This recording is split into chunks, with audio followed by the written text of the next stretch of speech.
You ever notice how sometimes a trend pops up that just sounds like a perfect fix for everyone? We're diving into one of those today. It's about outdoor recreation, specifically how people get access to private land. We're talking about something called day leasing. Hmm. And, on the surface, it's presented as this great win-win situation.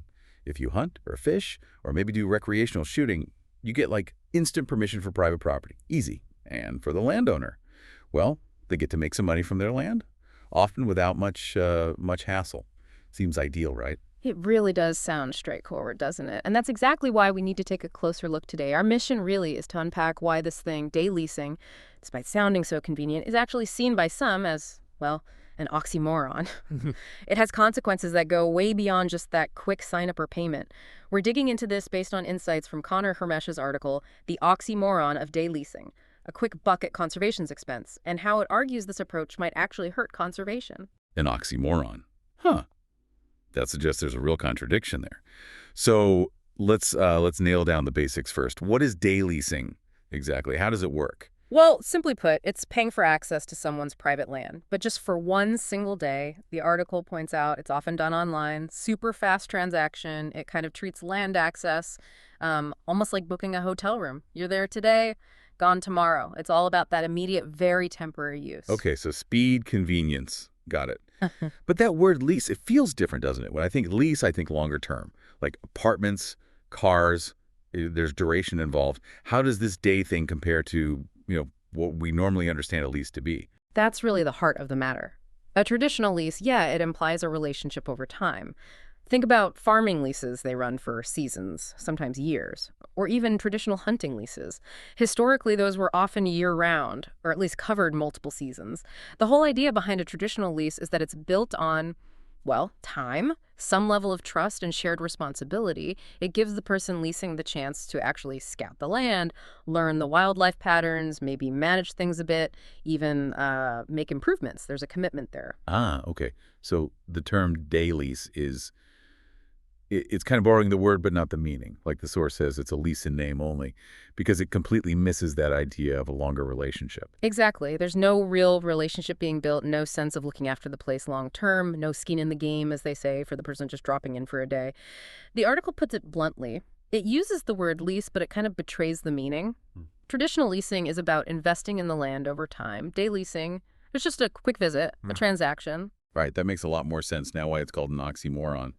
Okay, so let's get into downsides then, because this quick, easy access, it sounds like it might actually cause problems for the land itself.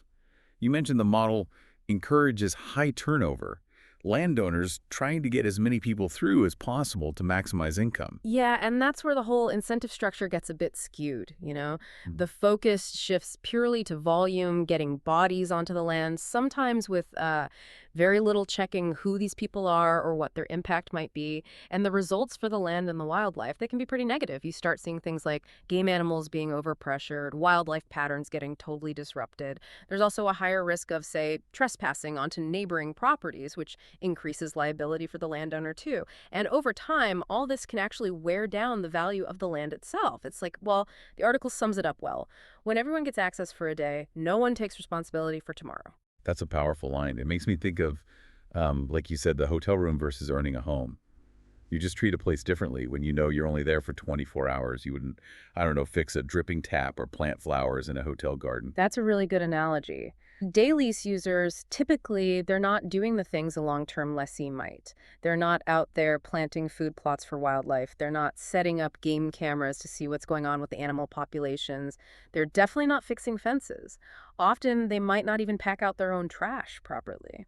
And a big one from a wildlife management angle is they often lack the incentive to, say, pass on harvesting a young buck to let it mature and help the herd thrive long term. The land just sort of becomes a product, not a place. It's treated like something to be consumed quickly, not an ecosystem you're part of. Okay, so if day leasing represents this sort of short-term consumption model, what's the alternative look like? What makes those traditional long-term leases potentially a better model? What are the upsides there for everyone involved? Well, for hunters or other recreationists, a long-term lease provides stability. It gives them the chance to really invest their own time and effort to get to know the property, maybe even improve it. They can build a genuine relationship with the landowner, which can be incredibly valuable. And just practically, it allows for, more extended, thoughtful hunting sessions. That's a big plus if you can't always dedicate huge blocks of time needed for, say, public land hunting. There's just a deeper connection formed with that specific piece of ground. And I imagine that commitment flows the other way, too, giving real benefits back to the land and the landowner. You mentioned stewardship. It sounds like hunters on these long-term leases aren't just paying customers. They're putting in time, care, becoming almost like caretakers. De facto land stewards was the phrase. Precisely. They become stewards by default, in a way.